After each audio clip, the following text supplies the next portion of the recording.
Okay, Monday Night Football, it's the 4-1 Buffalo Bills coming off a tough home loss, going on the road to play the 2-2 Falcons, who are coming off a bye and a very big win against the Washington Commanders. Atlanta will be rocking Monday night. I can't wait for this one.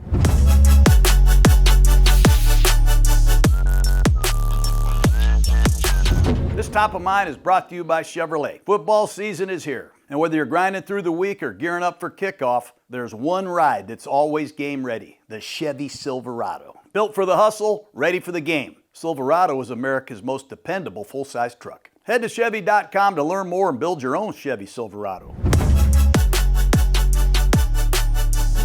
Okay, Monday night, the Buffalo Bills 4-1 coming to Atlanta. Atlanta hasn't had a home Monday Night Football game in a little while, so I can't wait to see the city of Atlanta come together behind their young quarterback, Mike Penix. Head coach Sean McDermott versus the Falcons' Raheem Morris. Two defensive head coaches. They'll go head-to-head in a critical battle. Both teams need to win. This is not a common matchup. These two teams have only met 13 times. The Falcons have won 7 of those, and they haven't met since 2021 when Atlanta went to Buffalo, froze their ass off on a snowy field. Bills won 29-15. Josh Allen had 2 rushing touchdowns. This is the first Monday night home game the Atlanta Falcons have had since 2018. They did go 2-0 last year on Monday Night Football on the road. They went to Philly early in the season and won, and they went to Las Vegas and beat my Raiders late in the season. But the city of Atlanta, I think, will come out in force for this game on Monday night. I can't wait to see it. Head coach Sean McDermott of the Buffalo Bills is 27-10 in his career against teams from the NFC. That's pretty damn good, so you better watch out, Atlanta. The Bills and the Falcons, not to be negative, but this is 2 of the 7 teams that have never won a Super Bowl. I mean, when you think about that, the Bills, the Falcons, Jake's Chargers, the Browns, the Cardinals, they haven't won a Super Bowl. Either have the Titans or the Lions. So these 2 teams, they got to do something about it. Why not this year, man? Let's go. Let's freaking go. This is prove it week for both of these teams. You know, the Buffalo Bills, they're a regular playoff participant. Every year they seem to win the AFC East. They've won it 5 years in a row. They're in the playoffs. They're going to go to the Super Bowl until something bad happens. But every year, they're in the money. And they got to prove to all of us that last week was a bump in the road. They didn't play well against New England at home. They had 3 turnovers. It was one of the sloppiest games in the Sean McDermott era. 11 penalties, 3 turnovers. You end your 14-game home winning streak. It was a tough one, man. The New England Patriots, your arch rival, come to your house and win. And the Atlanta Falcons, they got to prove that their win 2 weeks ago before this bye against the Washington Commanders is the real Atlanta Falcons. I mean, they came out humming. 34-27 victory. Mike Penix, second-year quarterback, looked great. They got a lot of receivers involved, and the Falcons have the number 1 ranked defense in the NFL. Believe it. They got to prove this is who they are, not the team they showed the week before when they got their ass kicked 30-0 to the Carolina Panthers. So they got to prove, as well as Buffalo, who they are, because the bullshit is over. Preseason, getting to know our team, all the transitions. It's time for real football Monday night in Atlanta. The Bills are 4-1. They're in first place in the AFC East. The Patriots are 3-2, right on their heels. The Dolphins at 1-4, and the 0-5 Jets make up the East. The NFC South is a little bit more wide open. Tampa Bay is 4-1, including the win at Atlanta in the opener. But the Falcons at 2-2, followed by Carolina at 2-3, and the 1-4 Saints. So this is really important for Atlanta to stay in reach of the Tampa Bay Buccaneers in the South. A lot of cool matchups in this game. It's strength versus strength. The Buffalo Bills, the number 3 overall offense, against the Atlanta Falcons, who are number 1 in the league on defense. Can you believe it? When I look at the Atlanta Falcons, no one's moving the ball on them. I mean, there are guys flying around to the football. New defensive coordinator Jeff Ulbricht's done a hell of a job. 4 rookies making significant contributions. Some free agents from other teams. Second-year players from last year that I never really heard of. Can you name any players on this Falcon defense? Jake, go ahead. Yeah, Jesse Bates. Yeah. AJ Terrell. And? There you go. What about you, Clay? Who else can you name? Yeah, I got nothing for you. What? That's why we call this defense the blank squad. Their owners, Arthur Blank. I want everybody to refer to these cats as the blank squad. Guys that we don't even know their names. Like Jake. What? You're going to find out in this episode. The big thing with this Falcon defense is it's one thing to be number one after 4 or 5 games, but they haven't really seen a lot of great quarterbacks. Yes, they saw Baker Mayfield in week 1, but Mayfield had a lot of backup offensive line playing. They saw J.J. McCarthy. They saw Bryce Young, and they saw Washington's backup Marcus Mariota. Tonight, they get to see the beast, the MVP of the league, in Josh Allen. So this will be a great indicator just how good this Atlanta Falcon defense is. What I love about Raheem Morris, who used to coach me way back in the day, is he went through this when he was the defensive coordinator of the Rams. They had Kobe Turner, Jared Verse, Byron Young. They had this Braden Fisk all come in as rookies, and I didn't know a lot of the Rams, but they got after your ass, and they helped him get the head coaching job of the Atlanta Falcons. That's what they're doing on defense. James Pierce. I mean, who the heck is Xavier Watts and Billy Bowman? You look over here, it's Jalen Walker, 4 rookies, just like he did it with the Rams. And they're running around having fun, smashing you. Vintage Raheem Morris stuff. It's really cool. You guys will see what I'm talking about. Josh Allen has played against this defensive coordinator, Jeff Ulbricht, before. And that's what you do when you're in coaching. You go back and see, who am I going up against? Which coordinator do I have to deal with this week? Jeff Ulbricht. Well, Ulbricht was the head coach of the Jets. He was an interim head coach, defensive coordinator of the Jets for 3 years. So who do you think Ulbricht studied all off season, Jake? Josh Allen. He studied Josh Allen. So it'll be interesting to see these two match wits again on a national stage. Both of these teams excel in ball control. I love time of possession. The Buffalo Bills, they have the ball 34 minutes a game, number 1 in the league. The Falcons have it 33 and a half minutes. They're number 2. So both of these teams, they can convert on 3rd down. They can possess the ball with a strong running game. These two teams also have very good rushing attacks, and they got 2 great backs. Bijan Robinson of the Atlanta Falcons, James Cook of the Buffalo Bills, 2 of the best. Not just running it, they can catch it, and they can make big plays. Through 4 games, Bijan Robinson already has 584 yards from scrimmage. That's 2nd in the league. James Cook has 539. That's number 6.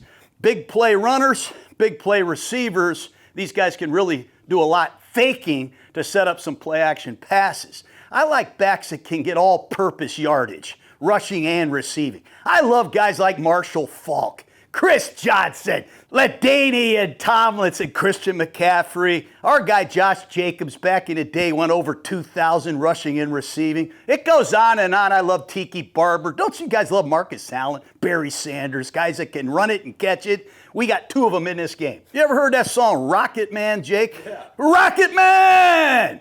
We got 2 Rocket Men in this game. 2 of the biggest arms in all of football. When I was with Green Bay, we had a rocket man named Brett Favre. I used to stand back there in practice and go, holy shit, did you see that throw? Then we had Randall Cunningham in Philadelphia. He threw one out of Veterans Stadium one day and hit some guy on South Street. Rocket arms, man. Penix and Josh Allen. I'm just hoping that these coordinators let these 2 let it rip tonight. You know, Penix, as good as his arm is, he's only attempted 7 passes of over 20 yards this season. 1 for 7. But man, does this guy have a rocket for an arm. And Josh Allen, he's looking for a go-to receiver. Seems like ever since they lost Gabe Davis and Stephon Diggs, they're throwing a lot of quick passes. Don't get me wrong. I just want to see my rocket men launch it in the dome where the conditions are perfect. Josh Allen, in his 129th start, the MVP of the league, against Mike Penix, making just his 8th start. What an opportunity it is for Josh Allen to end the negative momentum. That's what I've always loved about Josh Allen. He's 24-8 after a loss. You know, negative momentum's a bad thing, Clay. You have a bad day, then you have another bad day. Pretty soon you got a bad week and a bad month and a bad life. Josh Allen, bullshit. He ends the bad momentum. He's 24-8 after a loss. I love that in a quarterback. Mike Penix, he needs a win like this on a national stage to really launch his career into another level. The thing about Penix is he's got to become more consistent. He can't play like he did against Carolina one week and Washington the next. Penix is 3-4 all-time as a starter. When he throws over 60%, Clay, they're 3-0. When he throws under 60%, they're 0-4. So he's got to get the ball out on time and accurate, get this Falcon offense moving, and I think he's going to have to score some points. A hell of a lot more points than the 19 points per game Atlanta is averaging. They're capable of it. They got to do it against this Buffalo Bill defense. Let's take a look at the kickers in this game. The Atlanta Falcons, they kick 3 field goals a game. One of the problems is they're kicking too many field goals. They're struggling in the red zone. They had a kicker named Young-Ho Koo. He missed a key kick that lost that game against Tampa Bay, and they let him go. Now they have a new kicker. His name is Parker Romo. He went 5 for 5 against Minnesota. I think I made him one of those guys that made me feel nicey. Oh, he made me feel good. But he's missed a couple kicks now. He's 7 for 9, 5 for 5 on extra points. Parker Romo, let's not kick any field goals. Let's kick extra points only in this one. And for the Buffalo Bills, remember, Tyler Bass, last year's kicker, is on IR. He's scheduled to come back pretty soon. But they've been using Matt Prater, the veteran. He has been excellent. 10 for 11 on field goals, 14 for 15 on PATs. So both teams have kickers that weren't expected to be their kicker when the season started. And there are some key injuries to report in this game. For the Atlanta Falcons, wide receiver Darnell Mooney is out. Mooney missed almost all of training camp with the shoulder problem. He finally gets back, hurts his hamstring. He is out.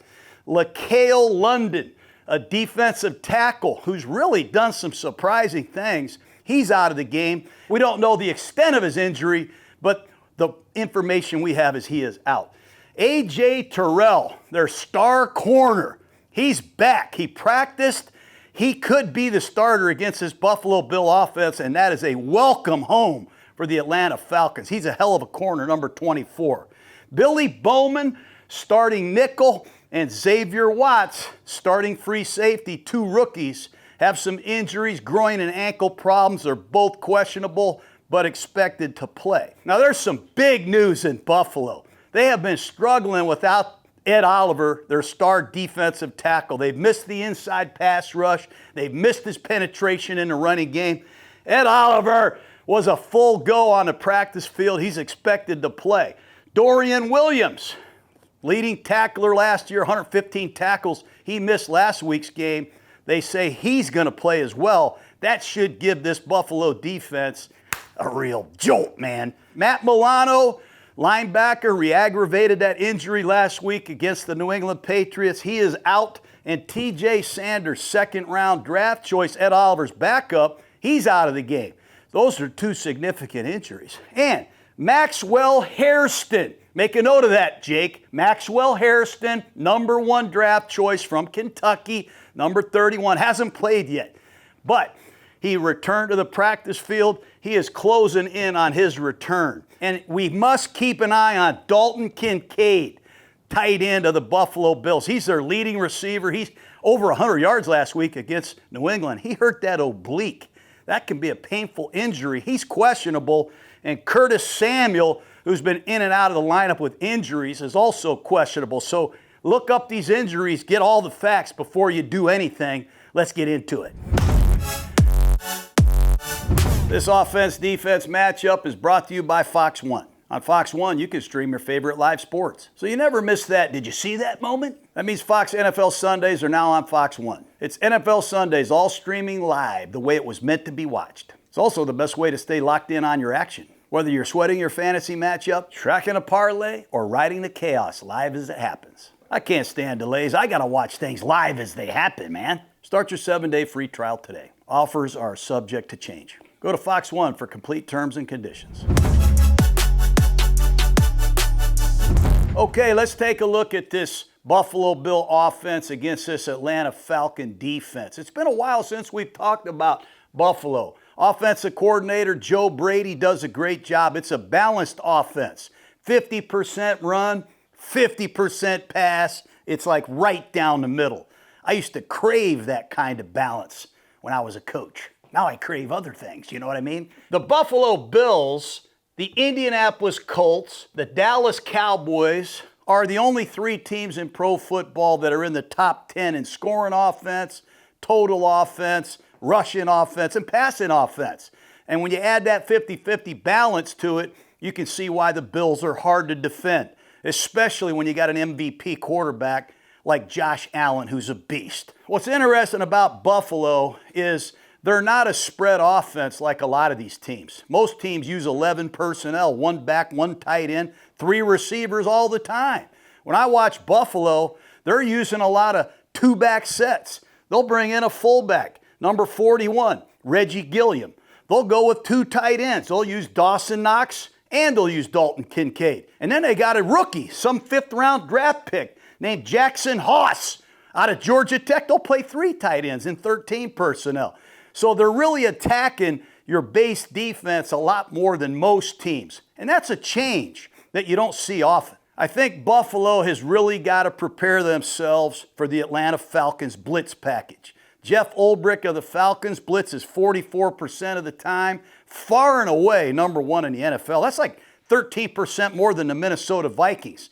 So Atlanta's bringing heat on Monday night in the noise. So this offensive line of the Bills, as good as they are, they're going to have to pick up some blitzes.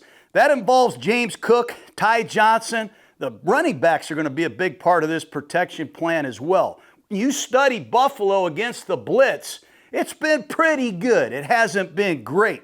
Statistically, the Buffalo Bills complete less passes, are less productive so far against the blitz than they are against 4-man rushes. So that is a big thing to look for in this ballgame. The Bills use a lot of motion. 244 snaps they put a receiver in motion. That's second in the league to the 49ers, who have done it 246 times. A lot of fly motions, a lot of short motions, a lot of times the backle motion out of the backfield. But they do a great job of trying to help their receivers get some free releases. They try to force defenses into mistakes and rotations. They make the linebackers bump in the box, and they create good blocking angles and recognition for their offensive line and their quarterback. Josh Allen has been great with ball security, and we've given him great props for that. The Bills almost set an NFL record last year for the fewest amount of turnovers. But last week, what the hell happened, man, against New England? Josh Allen uncharacteristically was late down the middle. He threw an interception in the red zone, wiped away points. They got a little fancy, kind of like Malisack. They ran a jet sweep to Dawson Knox, a tight end. Bad ball handling, it's on the floor. Guess what? Patriots recovered it. And then Keon Coleman, second-year receiver, he's been inconsistent. He fumbles on their own 10-yard line, sets up New England for points. 3 turnovers. They got to get back to playing very clean against this Falcon defense, because I'll tell you, these Falcons, they fly around and they knock the shit out of you. So they got to do a great job. They got to be ready for blind pursuit. I mean, you're running for a touchdown, and these Falcon guys, go ahead, Jake, show me what, yeah, they pound that out, man. Only they do it a little bit more viciously. So they got to do a great job, the Buffalo Bills, getting back to great ball security and decision making. The Bills really rely on a quick passing game. A lot of quick screens to Khalil Shakir. They get the ball out quick. They let the guys run after the catch. They throw a lot of screens, and they're very good getting the ball out under 2.5 seconds. The best part of the Bills' offense is when Josh Allen says, "The hell with it, I'm out of here." 20% of Josh Allen's drop back passes are scrambles. And when he takes off, man, he does damage. He has run the ball for more yards in 5 games than he has in his entire career, over 200. Not only does he run, he gets first downs. How about 13 first downs already he's rushed for? Scramble it. And then he can scramble, he can come over here, come over there, and throw the ball down the field and create big plays. That's what Josh Allen is incredible at. Better than anybody, if you ask me. The Bills have really struggled throwing the ball to the receivers on the outside. Keon Coleman, we talked about, he had 100 yards in that first game against the Baltimore Ravens, but he's been up and down quiet ever since. Joshua Palmer came over from the Chargers. He's been awful quiet lately. The big passing game comes to Khalil Shakir in the slot. He's got over 200 yards receiving. He's their leading pass catcher from the receiver position.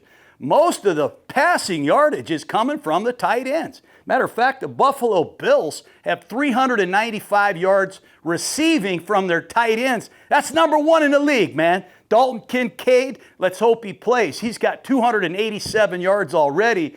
And this group, they've combined for almost 400 yards. Ever since Buffalo lost Gabe Davis and Stephon Diggs, they have really struggled, especially this year, getting in a rhythm with their receivers on the outside. I think that's got to change soon for this Buffalo offense to truly take off. Can they beat man coverage? Last week, the New England Patriots played a lot of one plug. We went over that on Gruden's glossary if you saw that episode. Man-to-man everywhere, 2 linebackers key in the back. If the back goes this way, that linebacker has them. This linebacker's free, and they got somebody deep. New England locked them down and did a great job playing that coverage. Will Atlanta do that with some pressure? Will they play man and try to glove these receivers? We'll see. The Bills are going to rely on 2 players.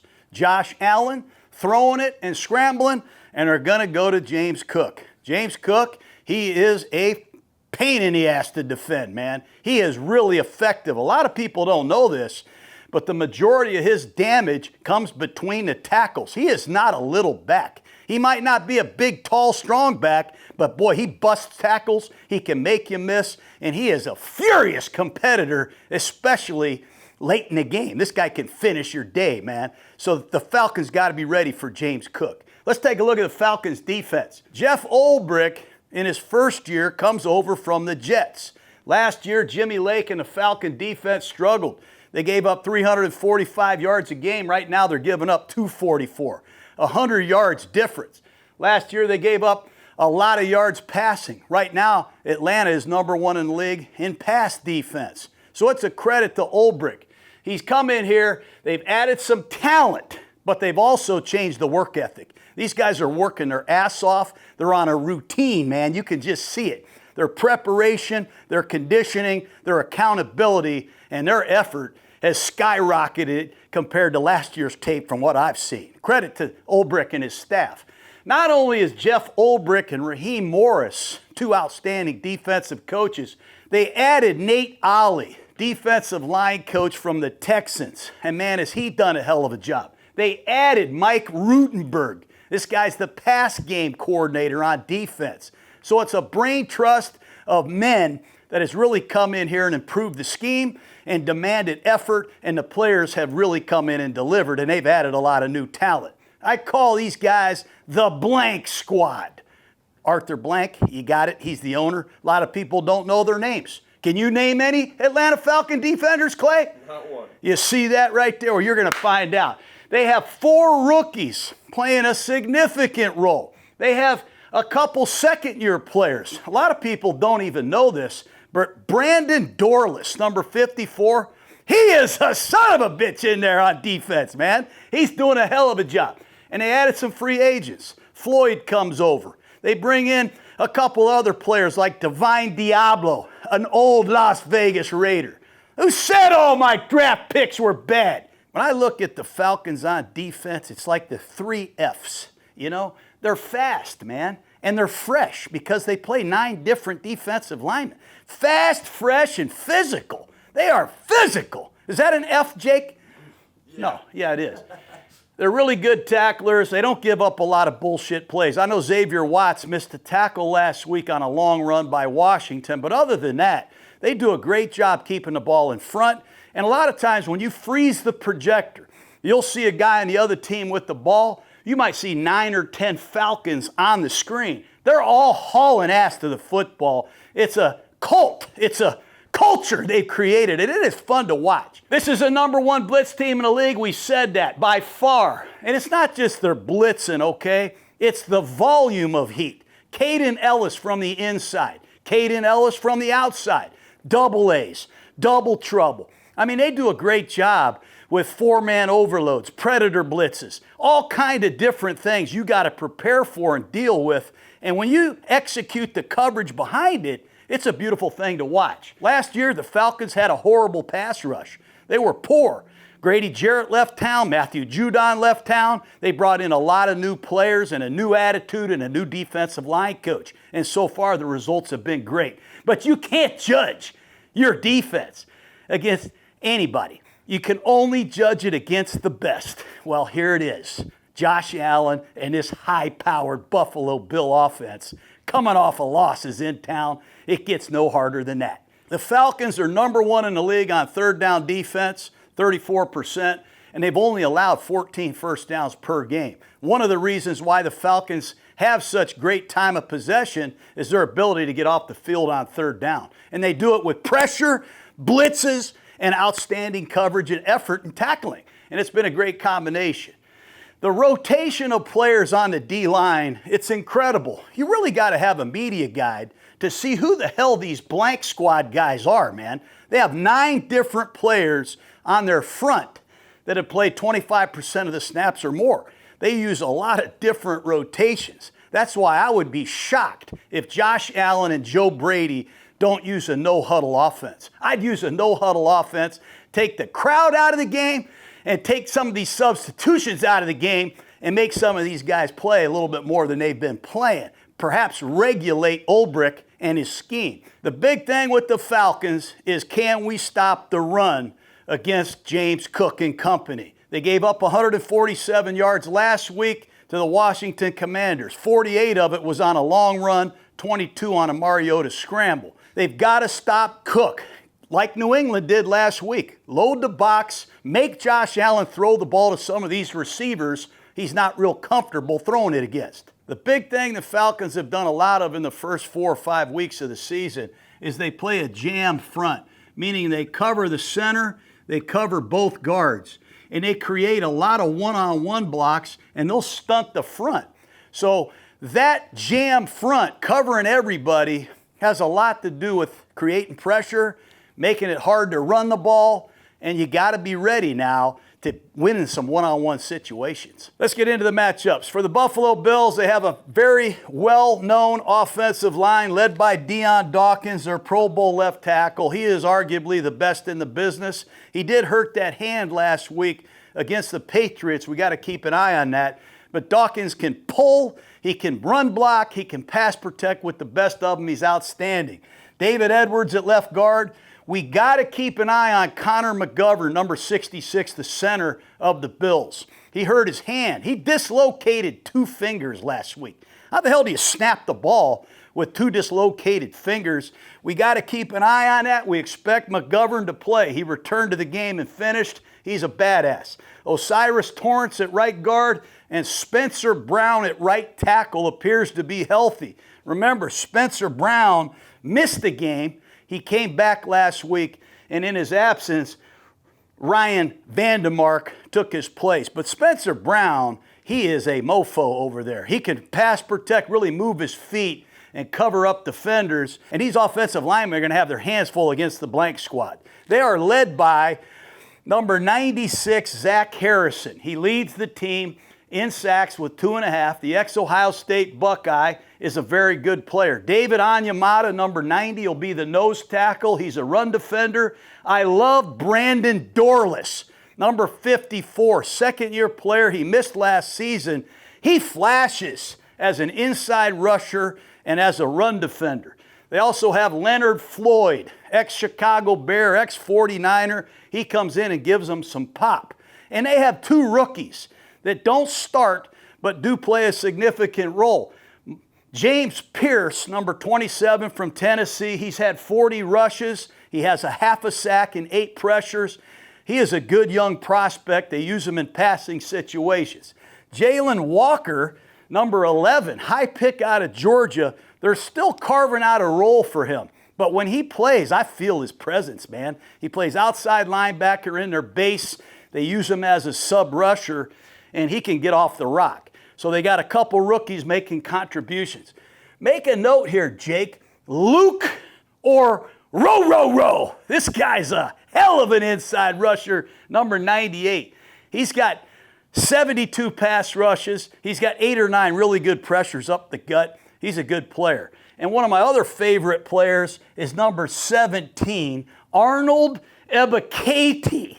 He's an outside linebacker edge player. They got a lot of guys they're using, and they rotate them and keep them fresh. That's why I think Buffalo would be wise to up the tempo. The running back, James Cook, has done an unbelievable job. Over 300 yards after contact. He's forced 21 missed tackles. He's a good receiver. He's got to be ready to pick up some blitzes. Because Caden Ellis, make a note of that guy, Malasek, 55. He's one of the most unsung players in the NFL. Last year, Ellis, a all-pro Gruden grinder, had 150 tackles. He had 5 sacks. And this year, he's all over the place. 4 tackles for loss, a sack and a half. Number 55 will blitz right up the gut. They'll put him on the line of scrimmage and blitz him. He is a hell of a football player. And number 0, Divine Diablo, the ex-Raider, he's got 18 tackles. He does an excellent job in space. He can cover backs and tight ends. He's tipped a few passes. He's got really good range. He's an ex-safety in college. They're very athletic and versatile with Divine Diablo and also number 55, Caden Ellis. What's surprising about the Bills is we haven't seen much of Ty Johnson or Ray Davis. Both of them contributed more last year, but after James Cook got that big contract, he got more balls, you know what I mean?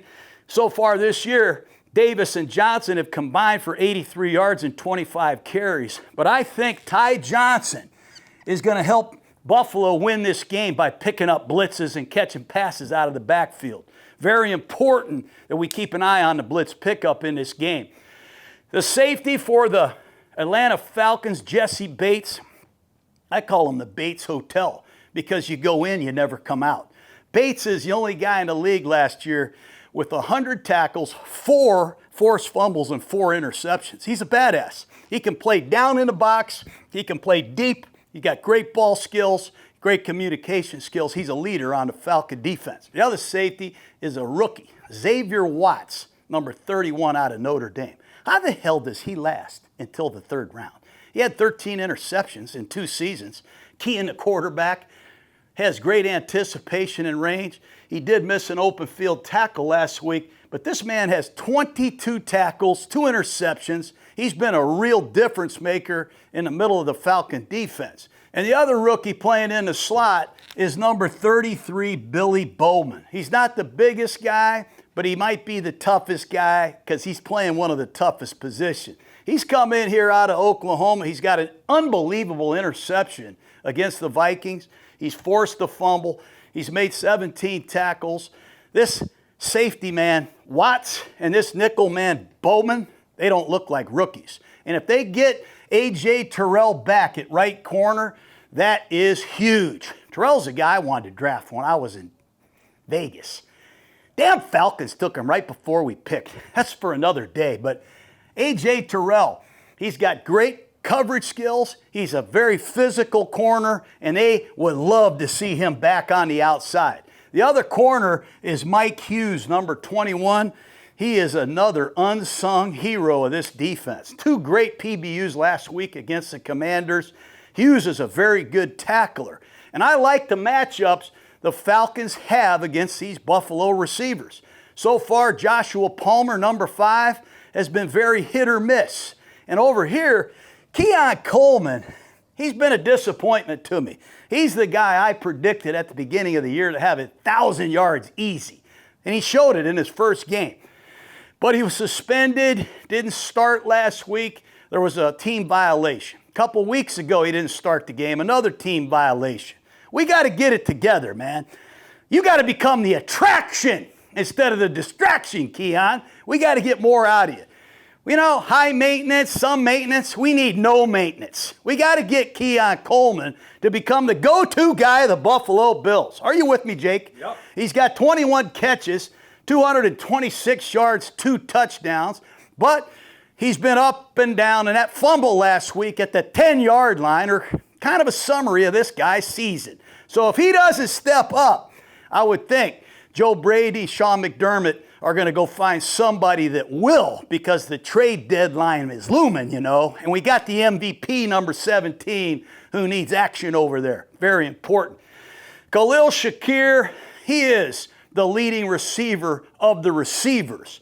He's had a good year, 22 catches, 235 yards.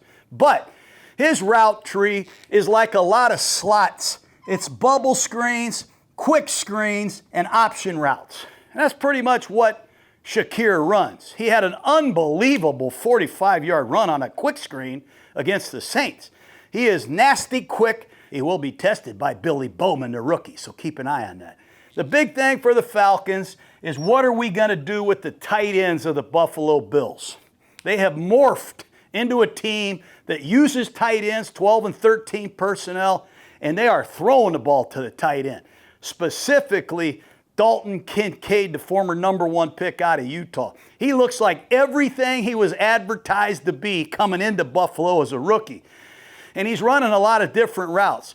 And he's really the guy that Allen looks for when he scrambles. A couple of his catches last week against New England were great scramble drill plays. And I love Jackson Hawes out of Georgia Tech. You know why, Jake? Why? Because he'll block the C gap. I mean, a lot of these running plays, he sticks his face in there, man, and blocks defensive ends. He can pass protect. He does a lot of great things without the football. This is going to be a hell of a matchup. The blank squad, think about it, going up against the Buffalo Bills in prime time. Let's go. All right, the Falcons offense against the Buffalo Bill defense. This is interesting. The Falcons, they have a lot of first-round picks on this offense. 6 number 1s, a number 2, a lot of top 10 picks. They're playing at home. Monday Night Football, what a launching pad this is. The Falcons make a lot of yards. Statistically, they move the ball, they make yards. They're just not scoring consistently. That's what we need to see in the Dome Monday night. The Falcons made a significant change last week against the Washington Commanders. They have a new receiver coach. Coach Morris made a coaching change. And they took offensive coordinator Zach Robinson out of the press box and they brought him down on the field. And everything got rave reviews. That's normally how it goes when you win a game. Woo, everything's wonderful. They got to prove that they can keep this operation going. They've had some communication problems, some wasted timeouts early in the season, but it looked a lot smoother last week against the Commanders. And I would expect coming off the bye week, there will be no kinks at all. This Falcon offense should have a lot of confidence after the way they played against the Commanders. When I watch the Falcons play, what really jumps at me is it's a shotgun operation. 95% of the snaps, Mike Penix is in the gun. He's only been under the center 12 times all year. And not only the shotgun, they're in the pistol, Clay. So they have the center and the quarterback in the gun, and they put Bijan Robinson right behind the quarterback. We call that the pistol. The shotgun, normally the back is offset.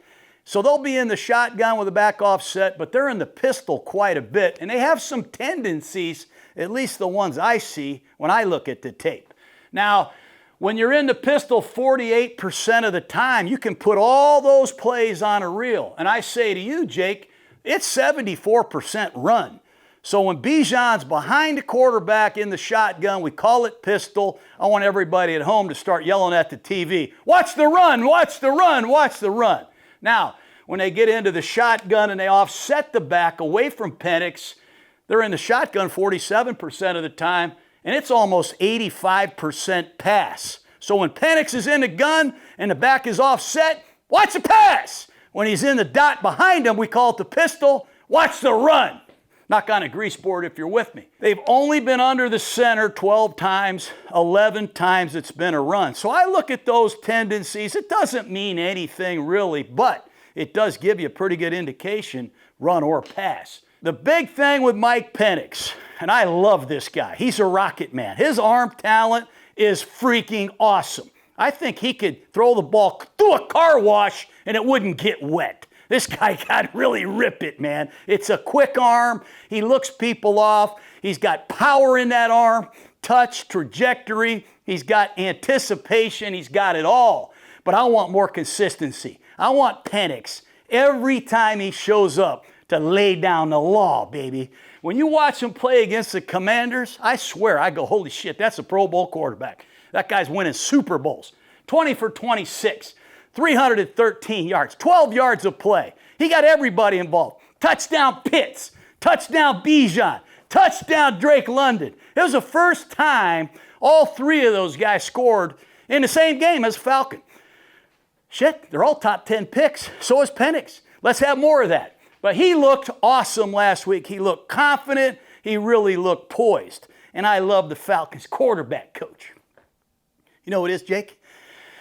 His name is DJ Williams. Doug Williams, former quarterback of the Bucks and Commanders. That's his son. And he asked his dad, he said, what would you tell Penix? He says, you tell Penix to quit being Superman. Just go out there and play quarterback, distribute the ball. And I think that gave him a good winning edge before the ball game.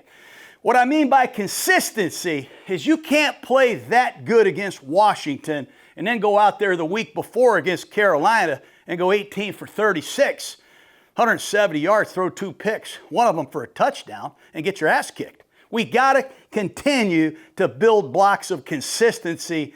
This will be a great opportunity for Penix to do that on the national stage.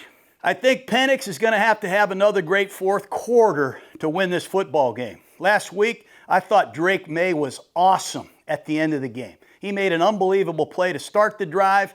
He made an unbelievable throw in the hole between the corner and the safety to win the game. I think that's what Penix did last week against Washington. 3 times on third down, he broke their heart. That's what Penix is going to have to do in this game. He's going to have the ball late. He's going to have to be at his best in a crunch time 2-minute situation. The one thing that I always say is surprising when I watch this Falcon offense is they have a great running game. It really is a wide zone-based system. They use Bijan. Tyler Algiers is also a great complementary back. There just isn't a lot of play-action passes. Last year, they only threw 14% play action. That's the smallest amount in the league. This year, they're 27th in the league. There's just not a lot of hard play-action passes to generate chunks. Most of this offense relies on Penix's arm talent, pass protection, open receivers. I'd like to see, selfishly, some more play action on the horizon here in this Falcon offense. The Falcons also got to score more touchdowns in the red zone. That's a big reason why they're only averaging 19 points a game. They kick too many field goals, 3 per game. But right now they're 26 in the league in the red zone, only scoring touchdowns 46% of the time.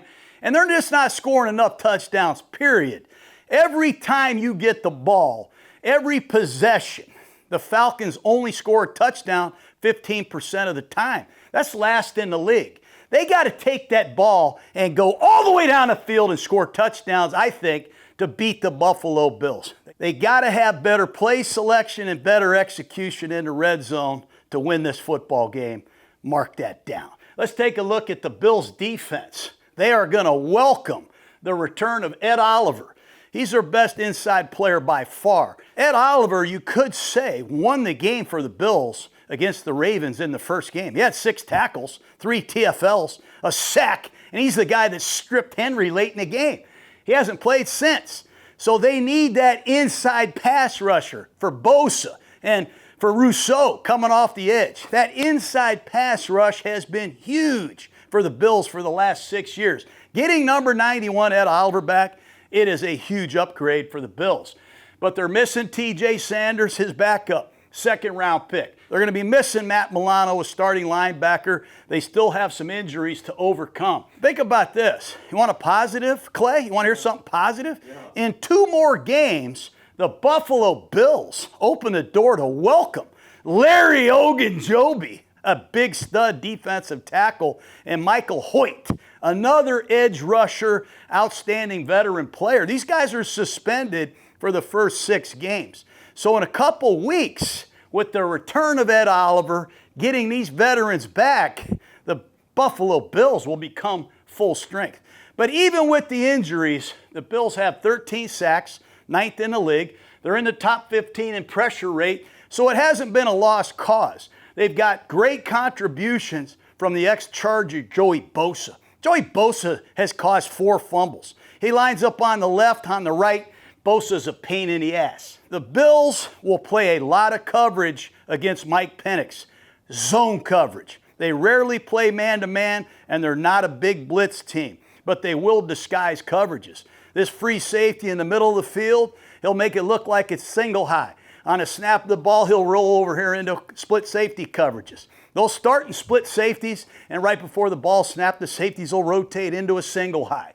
They do a nice job mixing coverages. So if they can get some rush on Penix and fool him with some coverages, perhaps they can start to get some more signature plays, turnovers from their defense. Right now, they just have 2 interceptions and 10 PBUs. They haven't been getting a lot of ball production from the back end. That's unlike Buffalo. They used to get a lot of hands on the ball, man. I think they got a key on Bijan Robinson. They got to do some things to stop this cat from impacting a game. Bijan Robinson is 40% of Atlanta's offense, rushing and receiving. Last week, Bijan, 4 catches, 105. 17 carries, 75. Where is number 7? What are we going to do to cancel his production?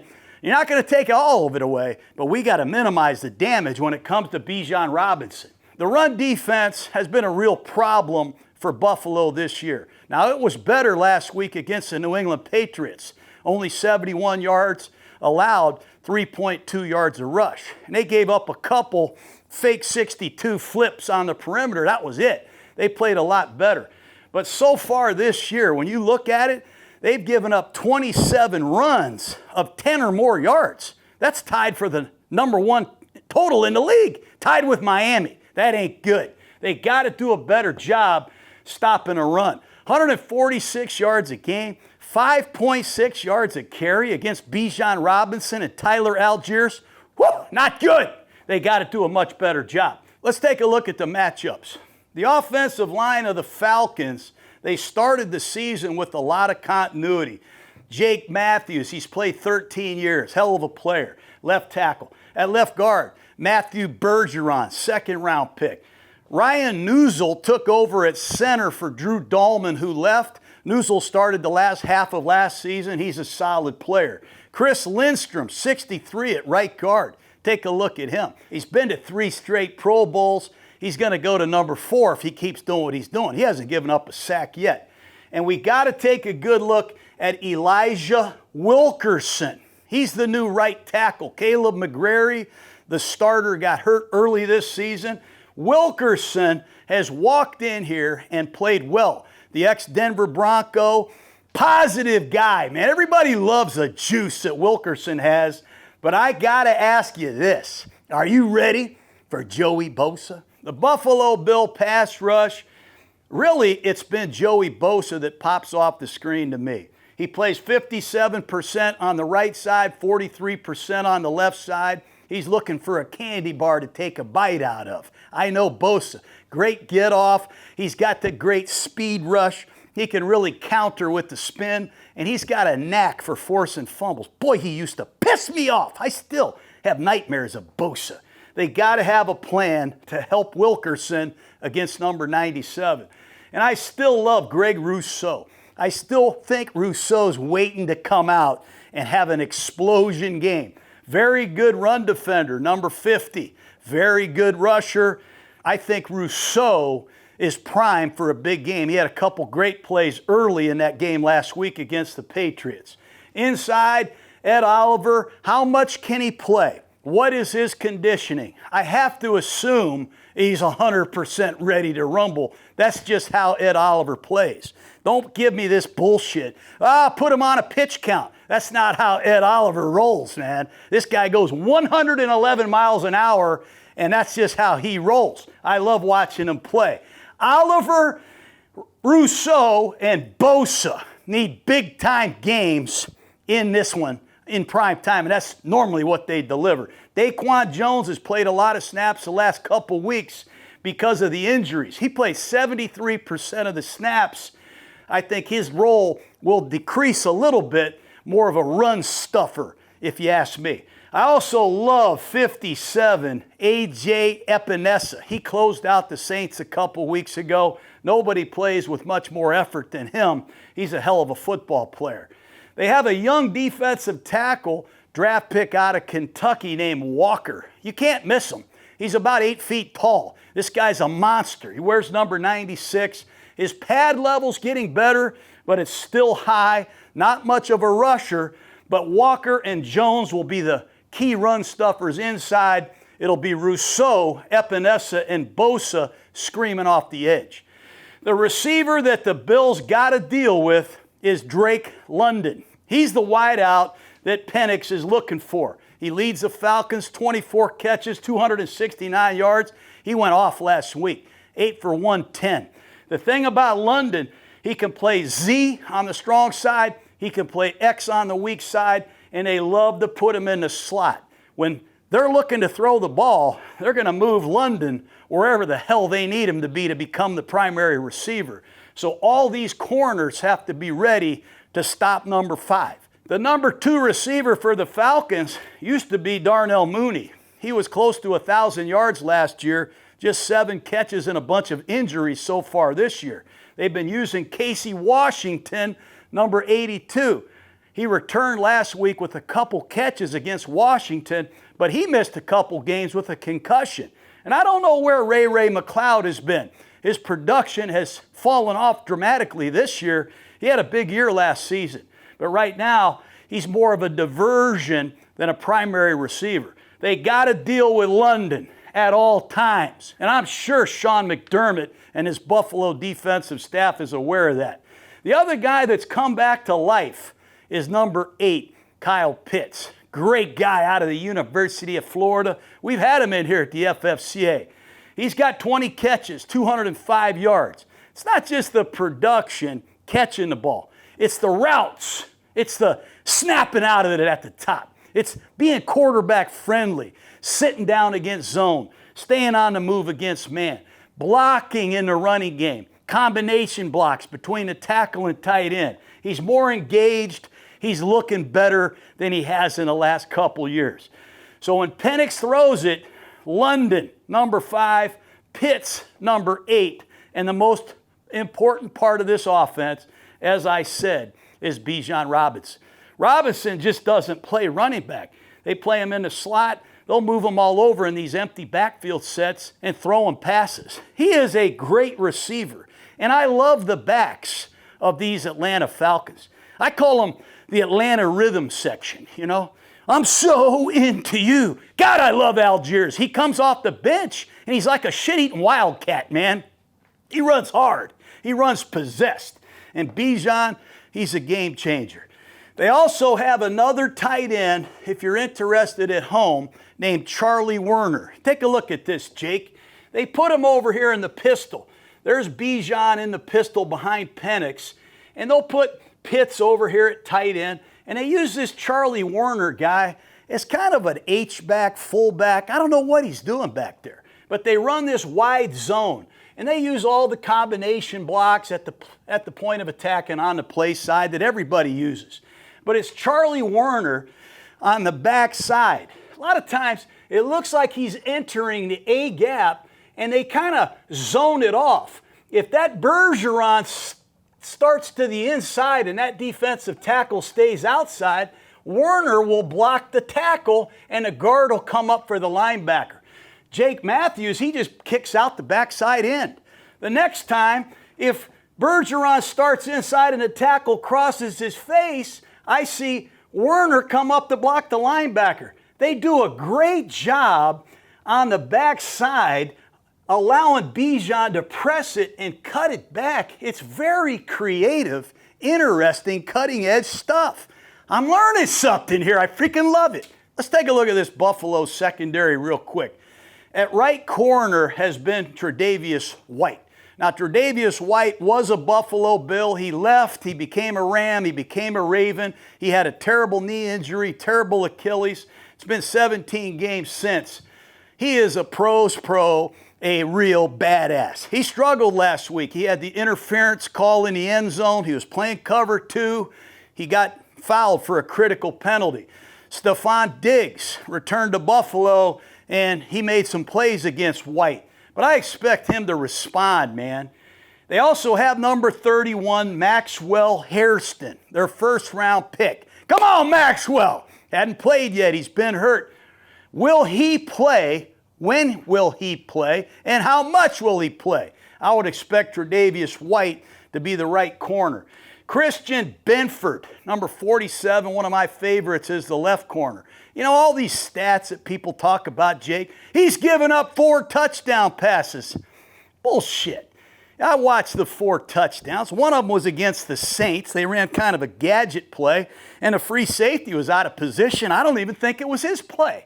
And then DeAndre Hopkins made a DeAndre Hopkins freak show catch against them. I mean, holy shit, the coverage was great. You just got to tip your hat to Hopkins. And then Tyreek Hill got him on a double move whammy weirdo route in the red zone that only Tyreek Hill can do. Christian Benford is a badass, and he's going to have his hands full with London. I can't wait for that matchup. And the matchup I love is Teron Johnson against anybody. Number 7, Teron Johnson, whether it's McLeod, Drake London, or Pitts, whoever runs the route against number 7 better be ready to go. And the linebackers of the Bills, they've had some injuries, but Terrell Bernard has had another excellent year. He wears number 8. He's the green dot quarterback of this defense. The other linebacker, it's up in the air. It's not going to be Matt Milano. Last week it was Shaq Thompson, the ex-Carolina Panther, and I thought he was a great football player for Carolina. And he showed up and was his vintage self. Number 45 is Shaq Thompson reinventing himself in Buffalo. Will Dorian Williams start and replace Thompson because he's back and healthy? I love these 3 Buffalo Bill linebackers. The big issue with the Bills has been the consistency of their safety play. Taylor Rapp is the free safety, good player. I just think they need some great rounds, great sets out of Rapp. He's capable of making some plays on the back end he hasn't made yet. He missed a tackle that he normally makes. He can get his hands on a couple more balls because he keys the quarterback extremely well. But I think he gets caught up in some disguises sometimes, and it hurts him. The other guy's Cole Bishop. Bishop, he had that one-handed interception against the Saints in the red zone. He is really starting to play faster, more comfortable. He looks at ease. And I know he missed that tackle last week against Stephon Diggs, and all you Bill fans are mad at him for that. But feel good about his progress because he's going to be a good safety, I believe, for the Bills. Buffalo, they got to find number 7, and they got to get some heat on Mike Penix because if they let him stand back there, he can really do damage with that left arm. This is going to be exciting. I know everybody's picking Buffalo. They're 4.5-point favorites. Josh Allen's 24-8 off a loss. He's the MVP of the league. I'm taking the Falcons and the blank squad in an upset. Mike Penix, he's going to take a huge step forward. He's going to get a lead, and the blank squad is going to go crazy in front of their home crowd. Falcons, 27, Bills, 24.